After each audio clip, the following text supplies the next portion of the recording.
Alhamdulillah, nahmaduhu wa nasta'inuhu wa nastahdihi wa natubu ilaih wa na'udzu billahi min syururi anfusina wa sayyiati a'malina may yahdihillahu fala mudilla lahu wa may yudlilhu falan tajida lahu waliyyan mursyida asyhadu an la ilaha illallah wa asyhadu anna muhammadan abduhu wa rasuluh alladzi la nabiyya wa la rasula ba'dahu. Allahumma 'allimna ma yanfa'una wanfa'na bima 'allamtana wa zidna 'ilma. Allahumma zidna 'ilman nafi'a wa rizqan thayyiban wa 'amalan salihan mutaqabbala. Rabbana shrah lana sudurana wa yassir lana umurana wahlul 'uqdatam min alsinatina yafqahu qawlana. Allahumma ij'al man hadha jam'an marhuma wa tafarruqana min ba'dihi tafarruqan ma'suma. Allahumma la sahla illa ma ja'altahu sahla wa anta taj'alul hazana idza syi'ta sahla.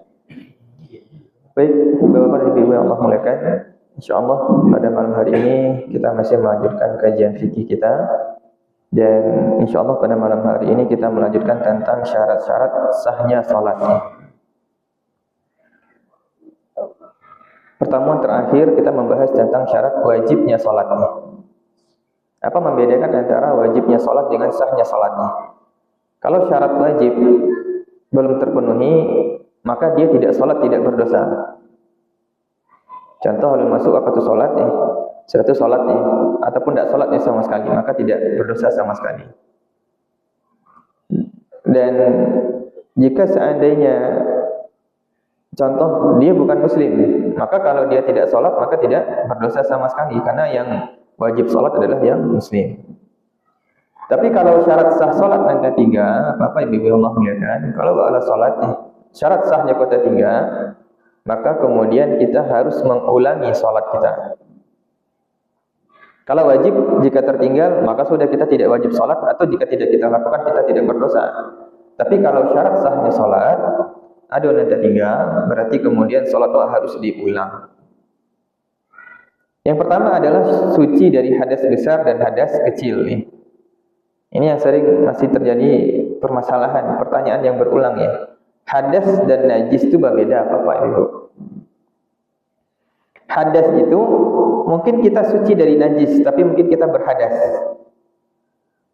Maka najis adalah sesuatu yang sifatnya kotoran. Kalau buang air ketek, maka kemudian yang najis itu adalah air seninya, air kejambannya yang najis. Tapi kalau kita sudah cebok, kita masih berhadas. Karena untuk mengangkat hadas, itu caranya kalau dia kecil dengan berwudu, kalau dia besar dengan mandi. Kalau najis caranya dicuci, dihilangkan najis tadi sampai bersih. Maka mungkin ada najis di tubuh kita, tapi kita tidak berhadas.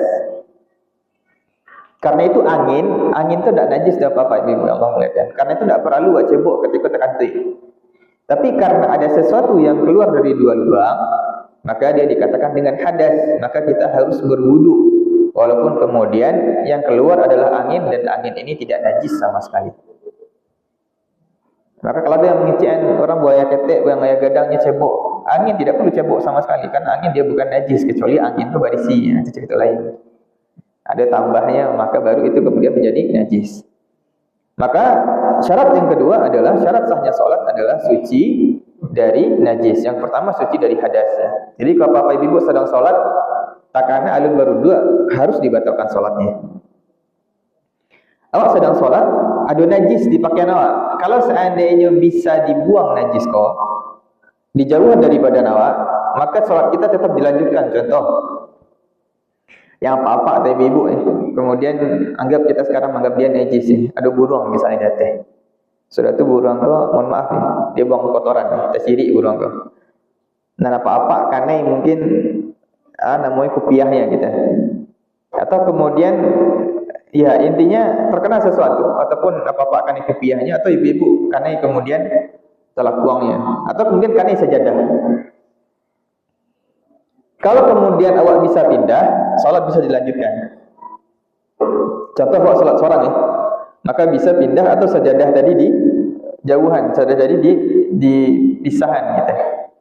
Atau kemudian telakuang karena kemudian kotoran binatang tadi.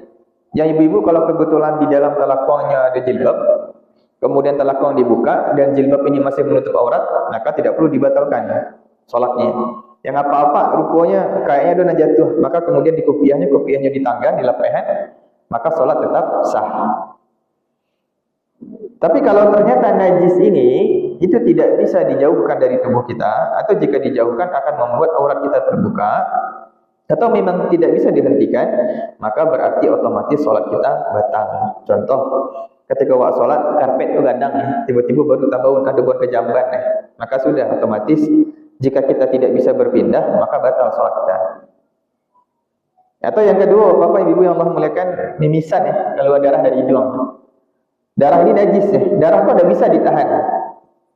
Maka sudah, jika darah ini tidak bisa ditahan dan kemudian mengenai baju dan sebagainya, kalaupun awak pakai jaket dibuka, masih ada baju di dalam, tapi kemudian darah ini masih mengalir, maka sudah tidak ada cara kecuali dengan membatalkan sholatnya.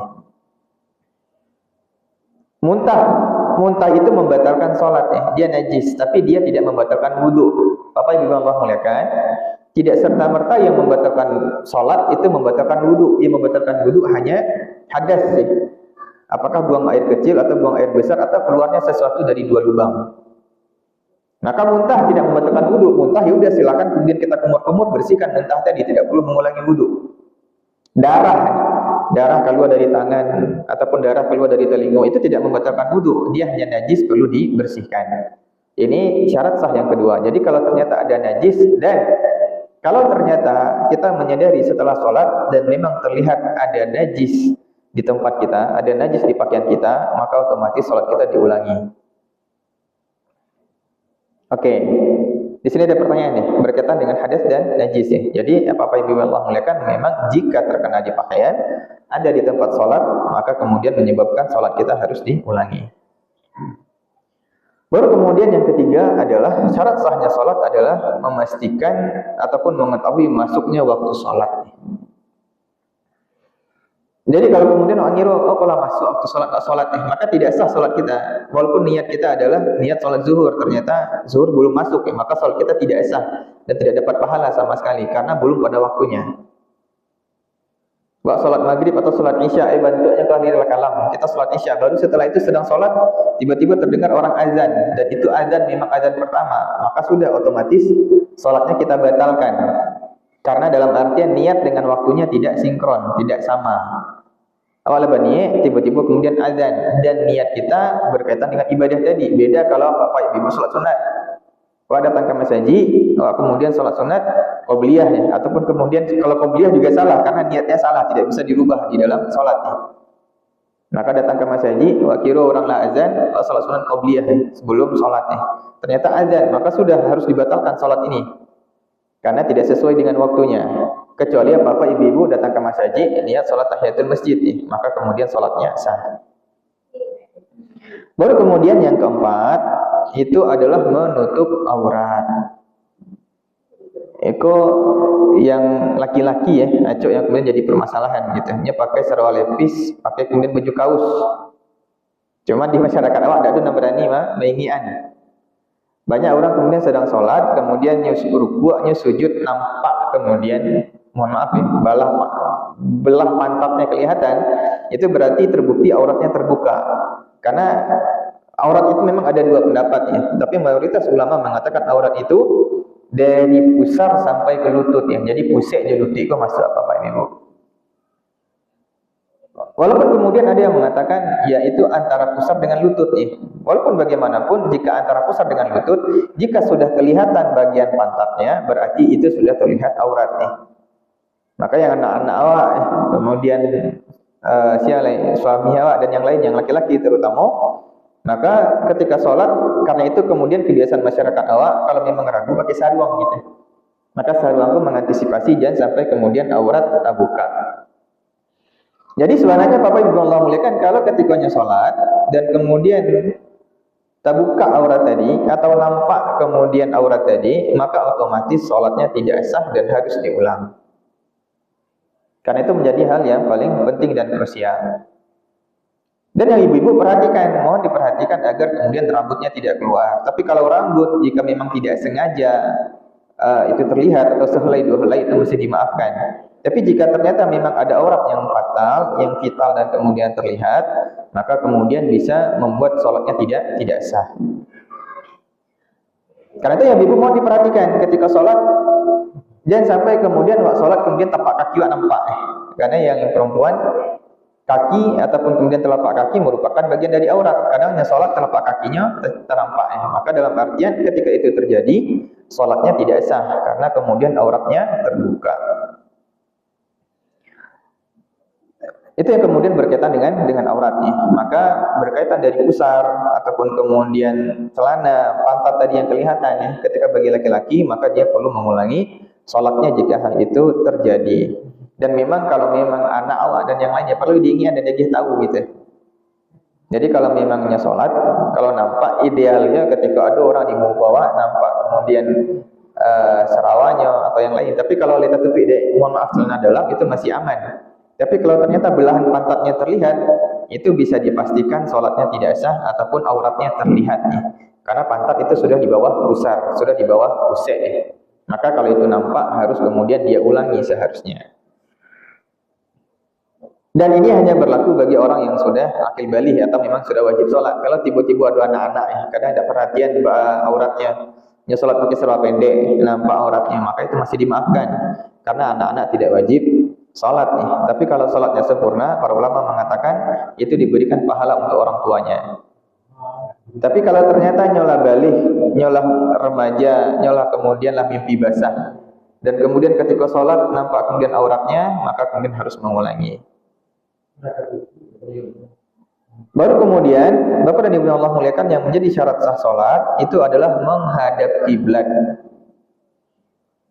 Di sini berkaitan dengan kiblat ini, Bapak Ibu yang Allah muliakan, Islam itu sangat luar biasa sebenarnya. Allah mengatakan fawalli wajhaka syatral masjidil haram. Maka arahkan wajahmu, bahasa yang digunakan oleh Allah adalah syatra. Syatra ini bahasanya ke arah. Artinya apa Bapak Ibu yang Allah muliakan? Kalau seandainya ternyata awak tak pas kiblat awak, itu tetap sah salat kita. Karena bahasanya ke arah, bahasanya bukan fawalli wajhakal masjidil haram. Bahasanya bukan arahkan wajahmu ke Masjidil Haram, tidak, tapi syatra. Apa arti syatra? Syatra ini ke arah. Ke arah berarti kemudian kalau mencong-mencong seketik tidak masalah gitu.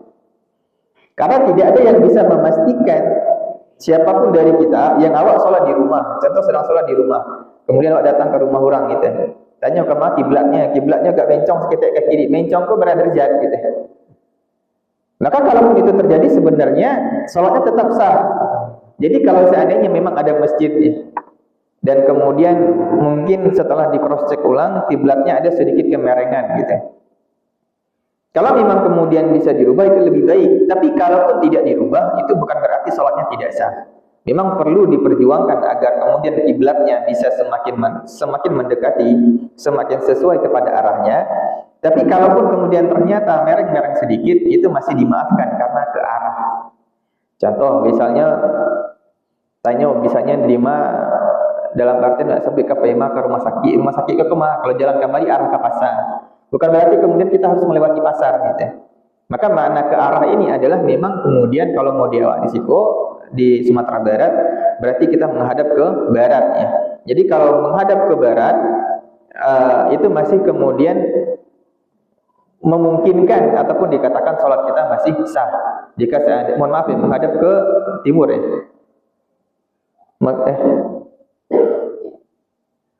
Menghadap ke barat ya, memang menghadap ke barat ya. Menghadap ke barat berarti kemudian separah-parahnya Bapak Ibu Allah muliakan. Kalau seandainya awak di ladang nih, nggak tahu ke arah kiblat nih, tinggal kita melihat arah matahari. Kenapa dikatakan arah matahari? Karena matahari kemudian dia menghadap untuk kemudian tenggelam menuju ke barat nih. Karena itu bisa awak sedang di pesawat nih, kemudian menghadap ke kiblat dan sebagainya. Maka kiblat kalau seandainya kita dari Padang ke Jakarta berarti di arah kanan. Kalau dari Jakarta ke Padang berarti di arah kiri. Apakah kalau seandainya tidak pas, nggak ada masalah, masih ke arah yang sama. Maka karena itu dikatakan di antara syarat sah sholat adalah menghadap kiblat.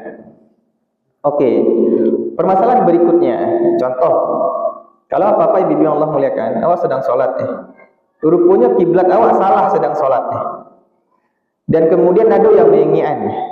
Jazakallahu khairan.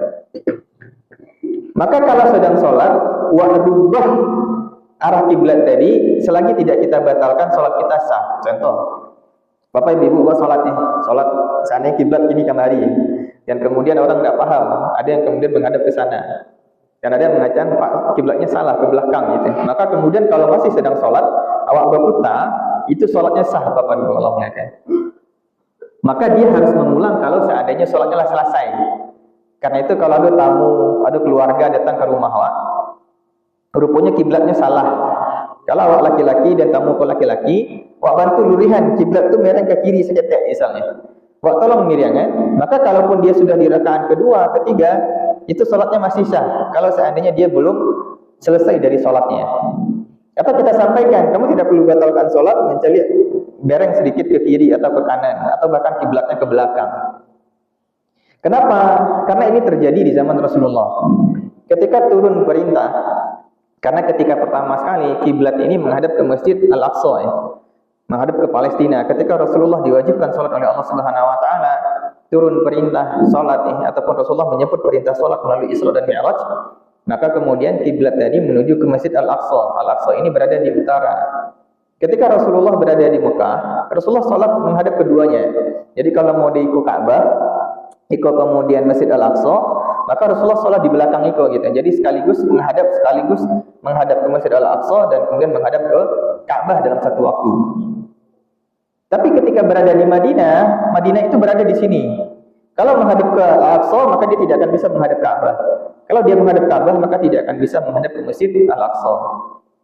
Dan orang-orang Yahudi pada waktu itu mencela, menghina, mencemooh Rasulullah dengan para sahabatnya. Bukti bahwasanya Islam ini adalah agama ikut-ikutan. Islam ini memang hanya meniru agama Yahudi, maka kiblatnya pun menghadap ke Palestina.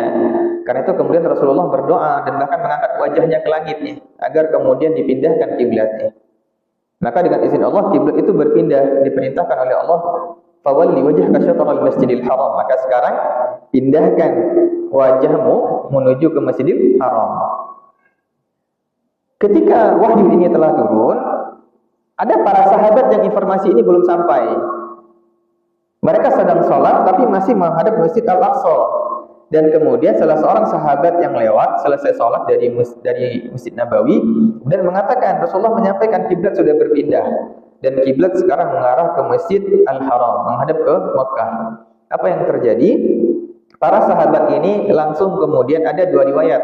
Yang pertama mengatakan imamnya yang kemudian berjalan berpindah ke belakang dan para sahabat yang lain memutar badan 180 derajat.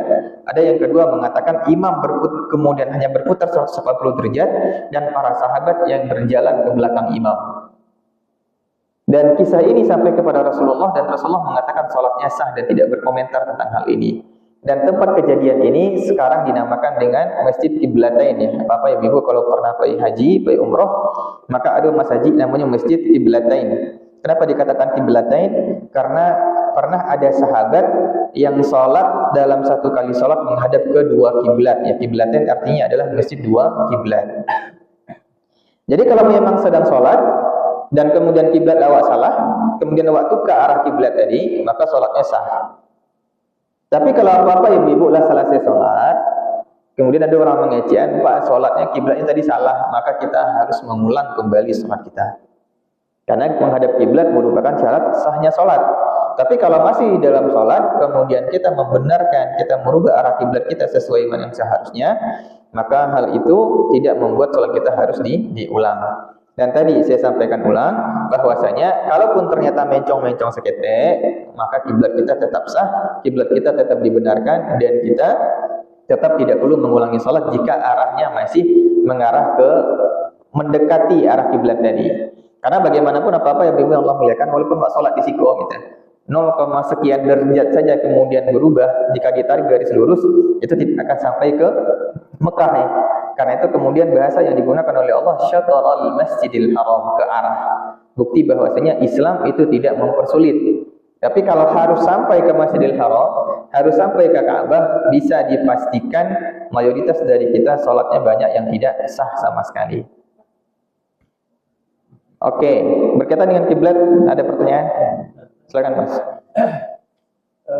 Beberapa masjid saya pernah melihat, jadi awalnya itu kan safnya ini kan lurus.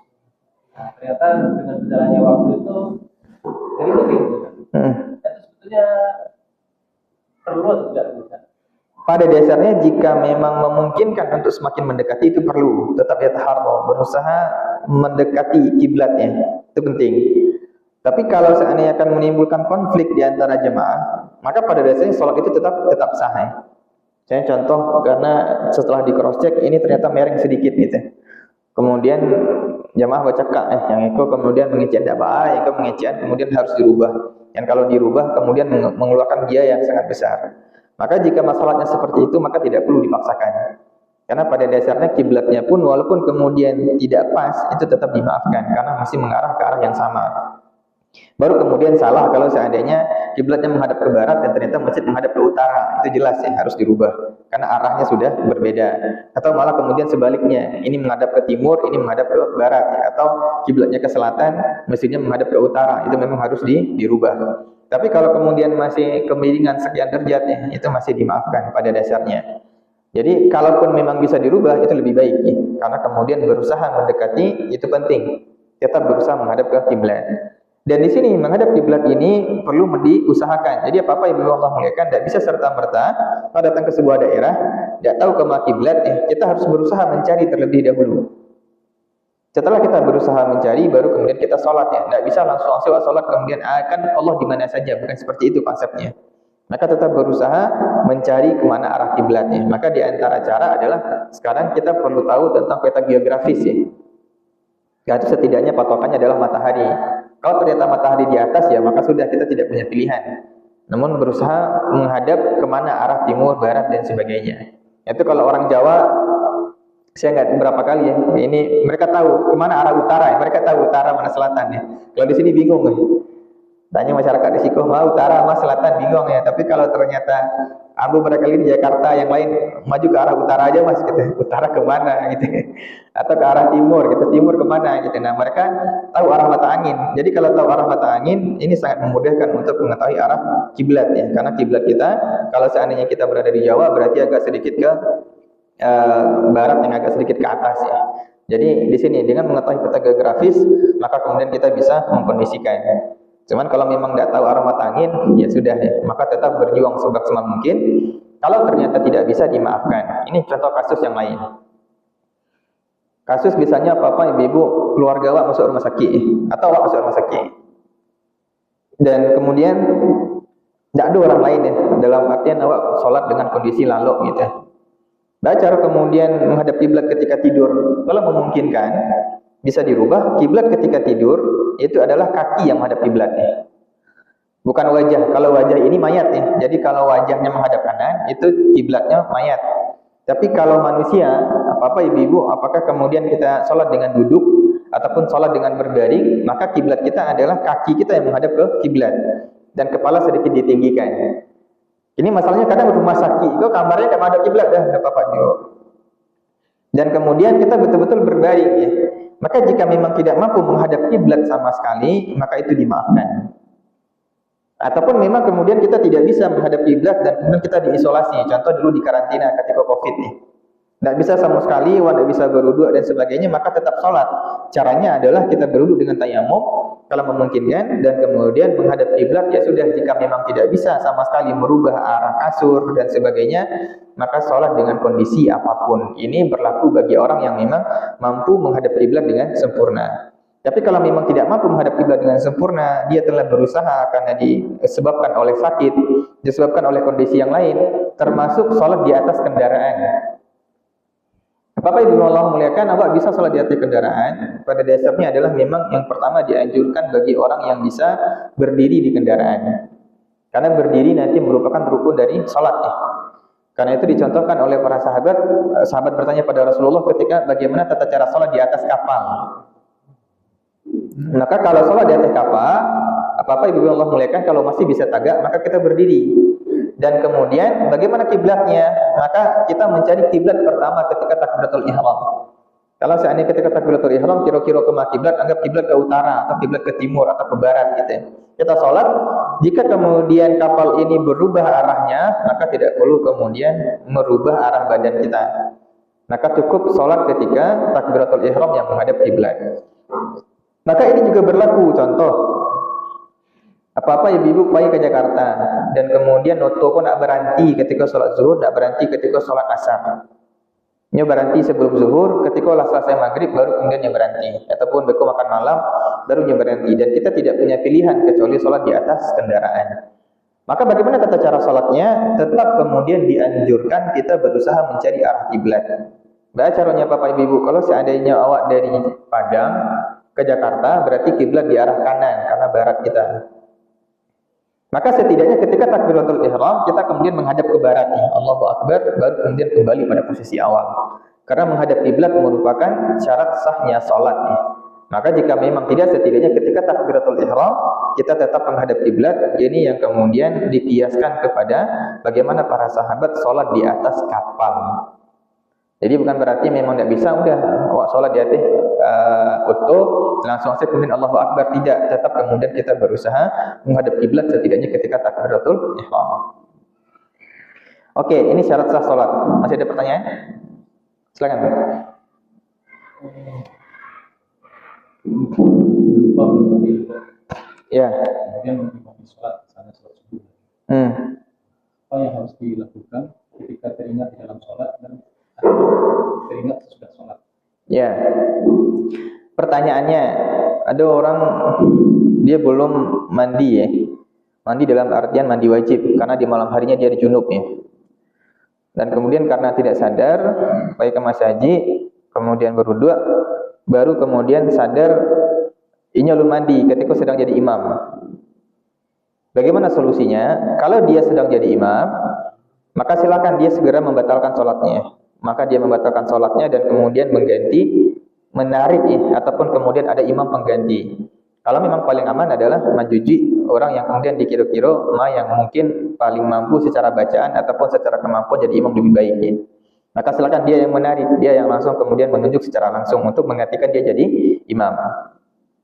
Dan sholat jamaah itu tetap sah walaupun ketika dia ingat ketika sedang sholat.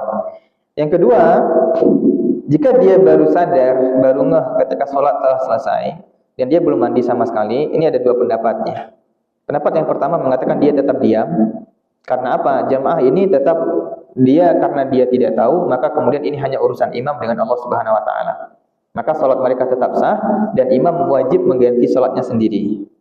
Baru pendapat yang kedua mengatakan dia harus memberitahu semua imam, memberitahu semua jemaah. Cuman permasalahannya jika memberitahu semua jemaah akan menimbulkan mudarat yang sangat besar. Pertama, apakah ternyata jemaah ini sudah pergi? Kalau lapai tidak tahu harus mengulangi sholat dan sebagainya. Yang kedua mungkin akan menimbulkan efek yang lebih fatal. Imam ini akan dicela, dicerca.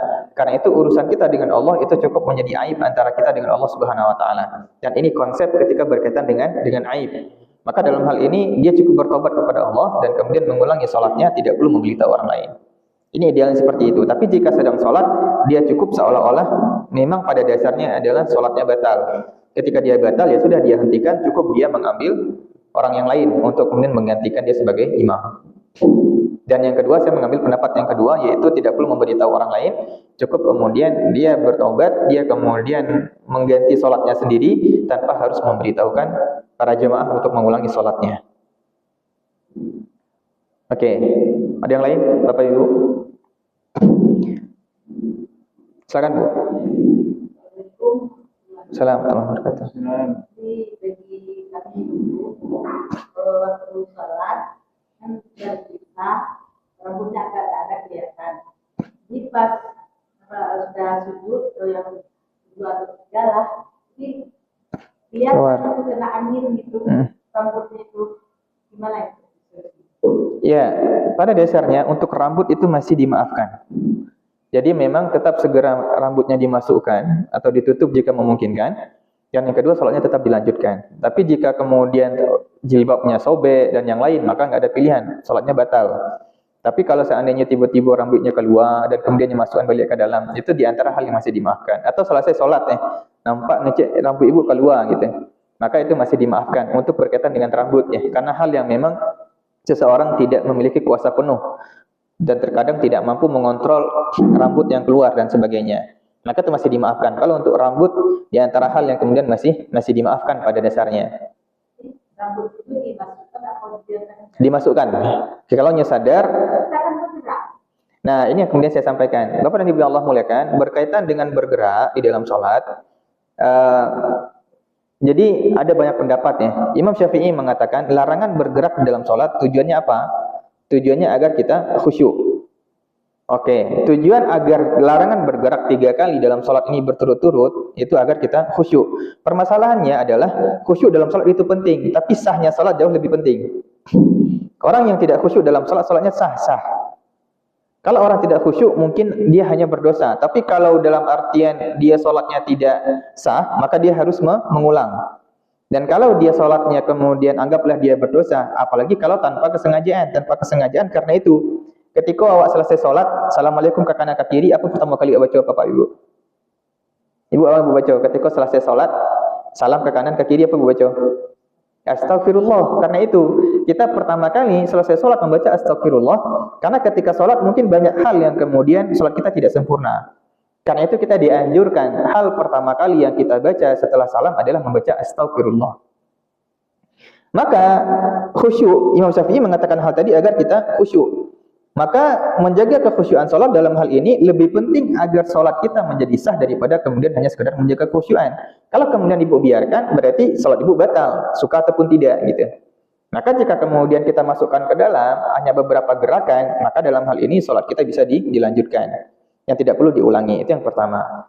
Yang kedua, di zaman Imam Syafi'i itu belum ada handphone, belum ada yang lain ya. Maka tujuan tidak banyak bergerak ini agar khusyuk. Kini gara-gara kemudian kita menganggap tidak boleh gerakan 3 kali. Ada orang kemudian HP-nya bunyi. Bunyi nada deringnya dangdut mungkin dan sebagainya gitu. Maka karena dia tidak mau bergerak 3 kali, ndak inyosan ndak khusyuk ada bu. Sama saja ndak khusyuk jadinya gitu.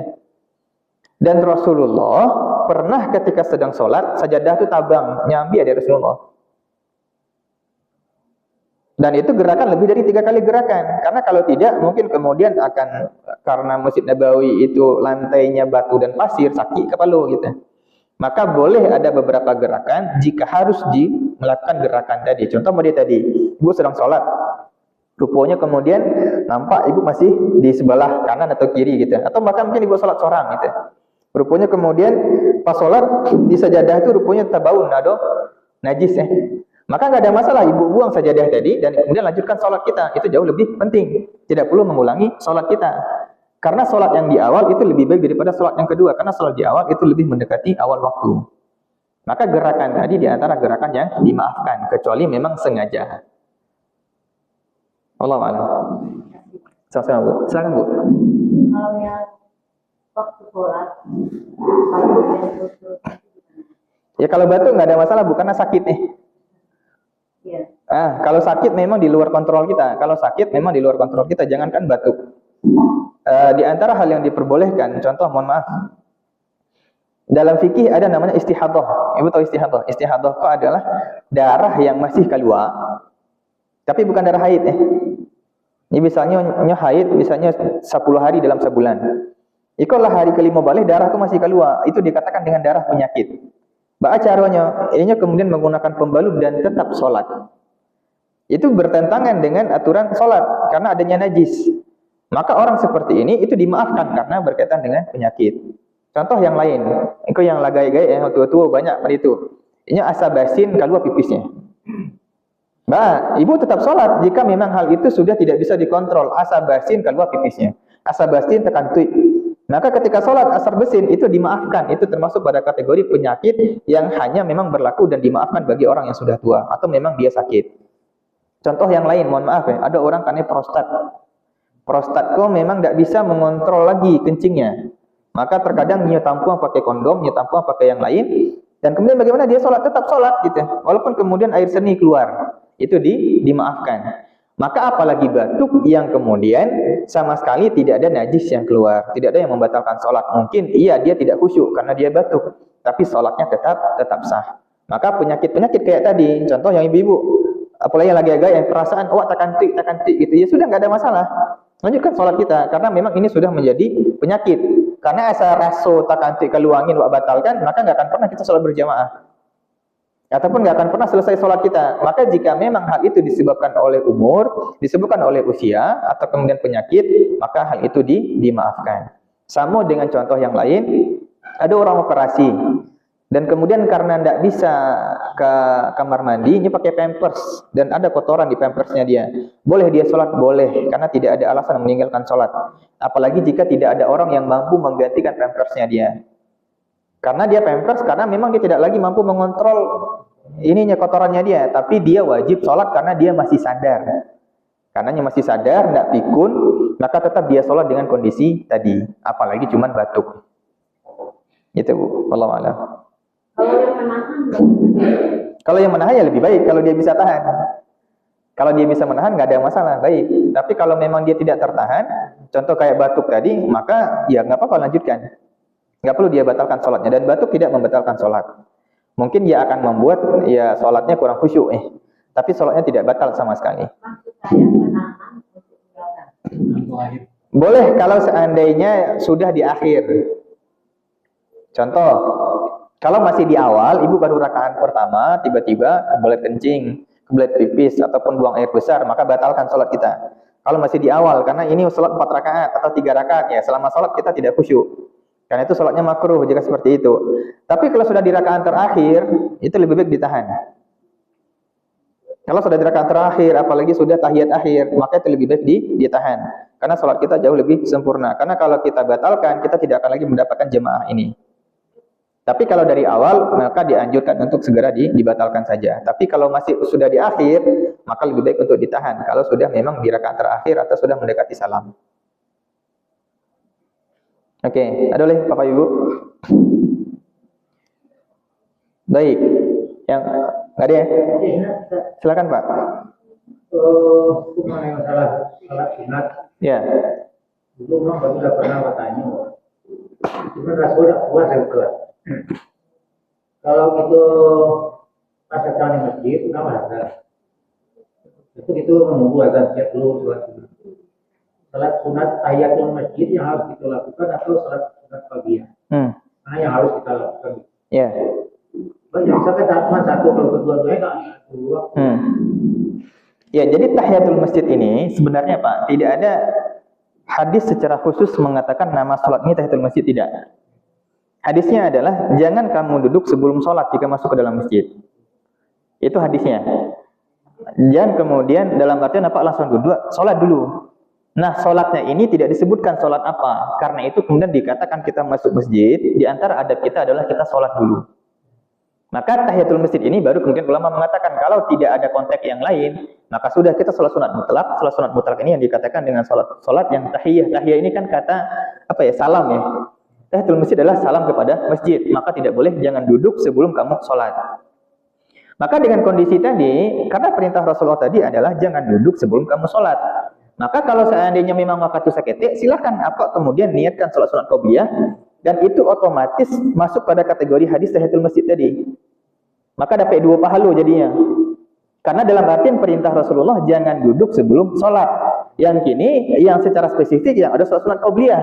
Maka lakukan sholat sunat qabliyah dan kemudian secara otomatis pahala yang perintah Rasulullah tadi dapat. Jadi dapat 2 pahala jadinya. Jadi kalau duduk dulu berpikir kalau ya. Salat qabliyah itu pele. Betul. Berdiri berarti Kalau alun duduk apa? Alun duduk apa sama sekali dapat 2 pahala tadi. Karena 2 konteks langsung dilakukan dalam satu waktu. Oke, silakan Bu. Sholat fajar dengan qobliyah subuh itu apakah sama atau tidak? Sama. Jadi, ya, ini yang sering masih juga terjadi perdebatan ya. Apakah sholat sunat fajar dengan Rasulullah mengatakan rakaatul fajri khairum minad dunya wa ma fiha. 2 rakaat fajar lebih baik daripada dunia dan seisinya.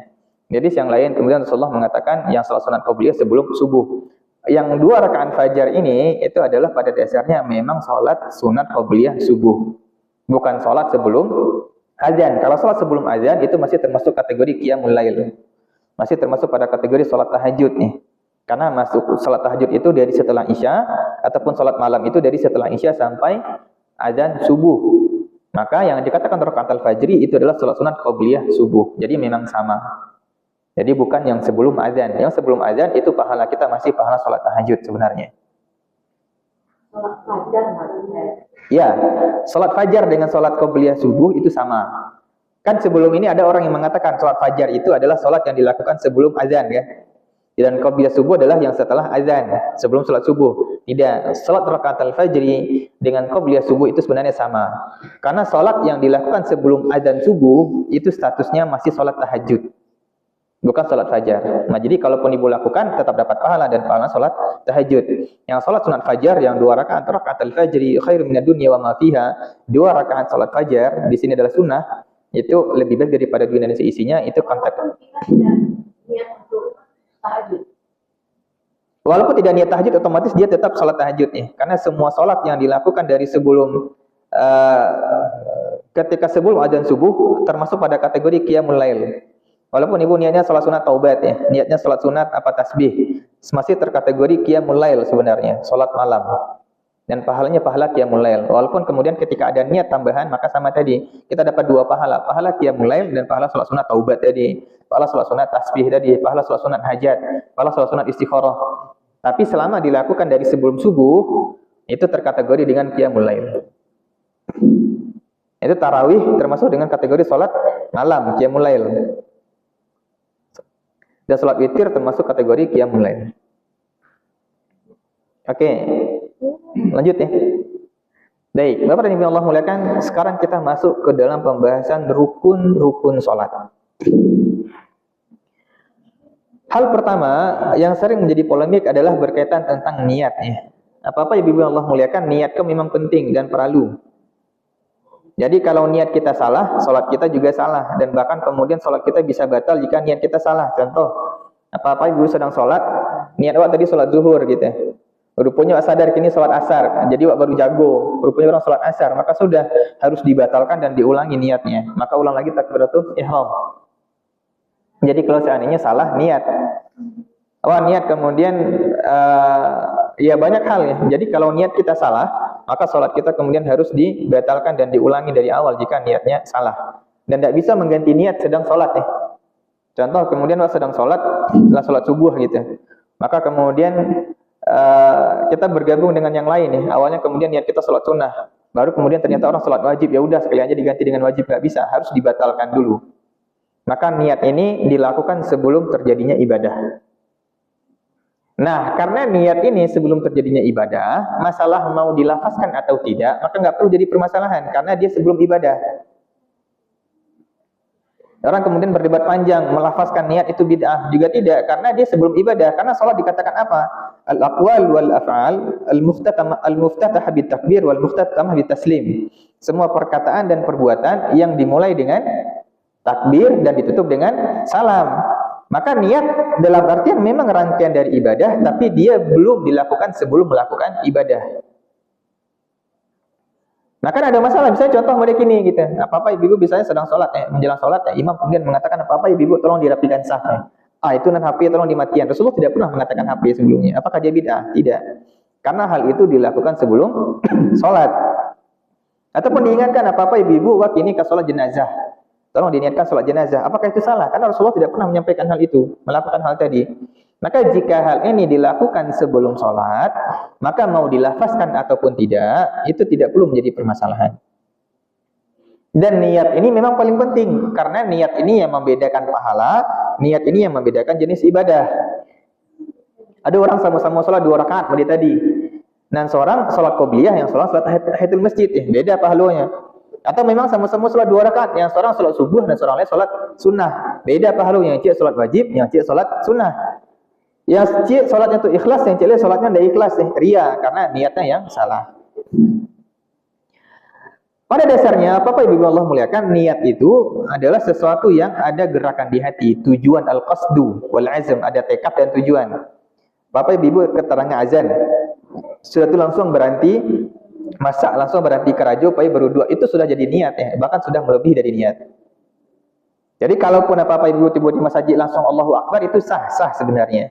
Tapi kalaupun kemudian kita jelas agar kita sadar ini kita salat apa nih, maka boleh kita mengatakan usolli fardal asri, usolli fardal maghribi, usolli fardal isya'i, 4 raka'atin mustaqbilal qiblah ma'muman lillahi ta'ala.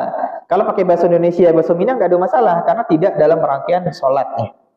Yang harus menggunakan bahasa Arab itu kalau wa'lah sedang sholat. Tapi kalau di luar sholat, apapun itu boleh pakai bahasa Indonesia, bahasa Minang, bahasa Jawa, bahasa Sunda, bahasa Arab, bahasa Inggris. Silahkan, karena dia belum masuk pada rangkaian sholat.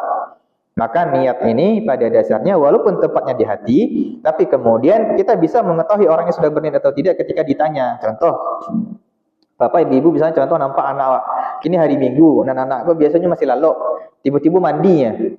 Ditanya ke PK Mang gitu, ini ke PK pasar. Berarti dia ketika sudah mandi, dia sudah berniat mau ke pasar. Maka ketika sudah ada aktivitas, niat itu sudah terbentuk sebenarnya.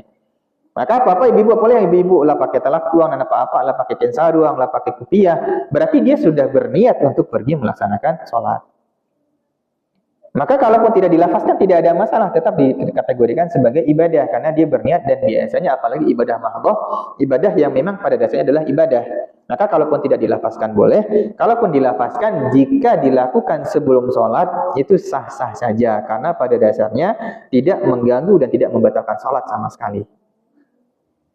Maka perkara niat tidak perlu kemudian kita perdebatkan panjang lebar karena dia adalah sesuatu yang berkaitan di luar sholat. Sama beko, walaupun mungkin belum jadi konteks di sini, tapi langsung saya sampaikan.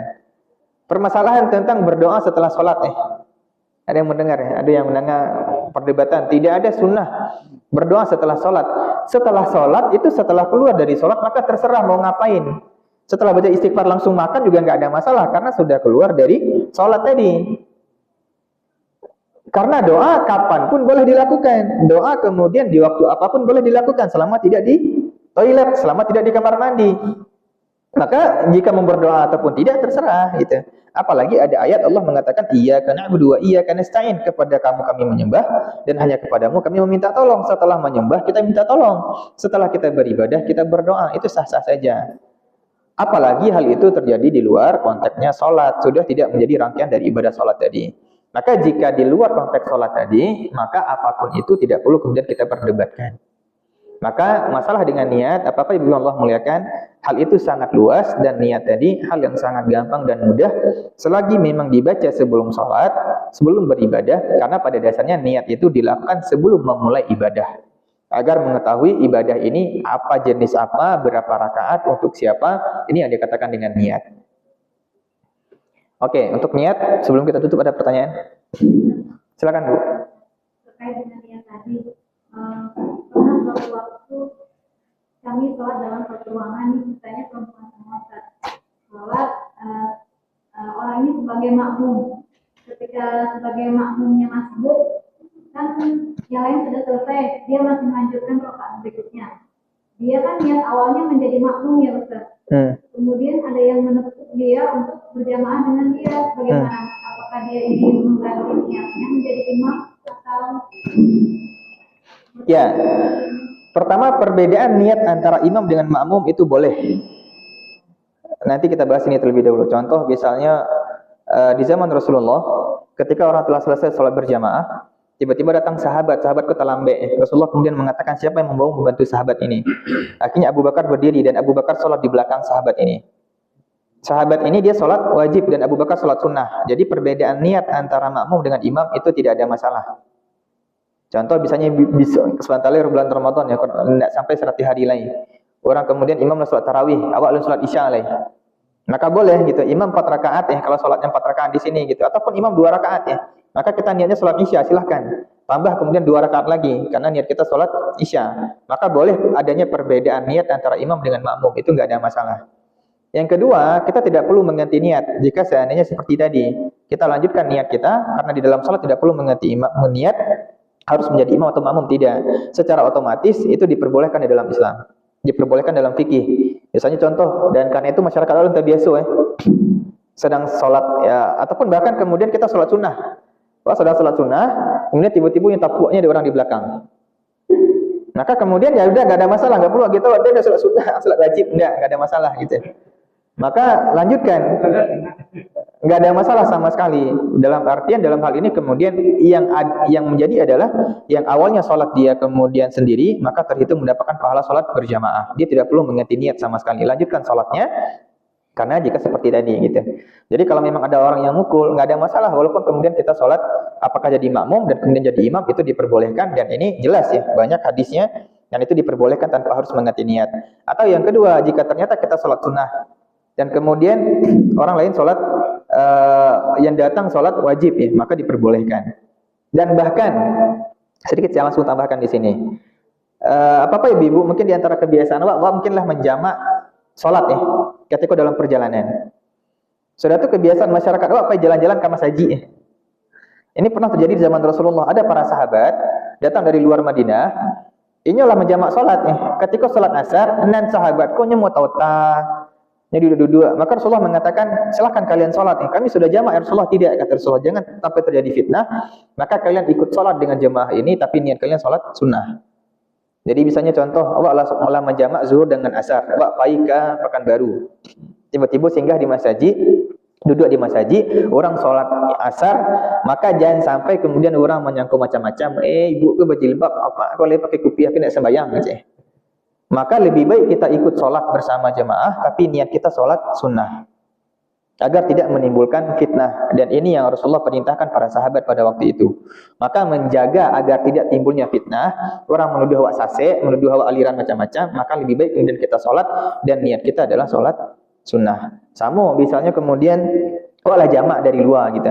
Kemudian datang ada orang Kemalangan dan yang lain itu datang ke masjid. Orang sholat saduin awak duduk seorang di situ.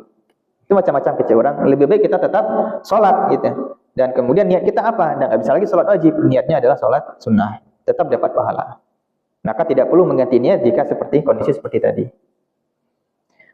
Terakhir jika ada. Baik, kita cukupkan insyaAllah. Bapak dan Ibu yang Allah muliakan. Itu berkaitan tentang rukun pertama dari sholat, yaitu adalah berkaitan dengan niat. Dan niat ini yang menentukan pembeda antara sebuah amal dengan yang lainnya. Mari kita cukupkan dan kita tutup dengan doa. A'udzubillahi minasyaitonir rajim. Bismillahirrahmanirrahim. Alhamdulillah rabbil alamin. Hamdan syakirin, hamdan yuwafi ni'amahu wa yukafi'u mazidah. Allahumma ighfir lana dhunubana wa liwalidina warhamhum kama rabbawna shighara. Wa li jami'il muslimin wal muslimat wal mu'minin wal mu'minat innaka sami'un qaribun mujibud da'awat ya qadhiyal hajat. Rabbana taqabbal minna innaka antas sami'ul 'alim wa tub 'alaina innaka antat tawwabur rahim. اللهم كما جمعتنا في هذا المجلس فجمعنا في جنتك العلى يا رب العالمين. اللهم اجعل جمعنا هذا جمعا مرحوما وتفرقنا من بعده تفرقا معصوما. اللهم لا تدع لنا في هذه الليلة ذنبا إلا غفرته ولا مريضا إلا شفيته ولا دينا إلا قضيته ولا عسيرا إلا يسرته ولا حاجة من حوائج الدنيا والآخرة إلا قضيتها ويسرتها يا رب العالمين. ربنا آتنا في الدنيا حسنة وفي الآخرة حسنة وقنا عذاب النار. سبحان ربك رب العزة عما يصفون وسلام على المرسلين والحمد لله رب العالمين.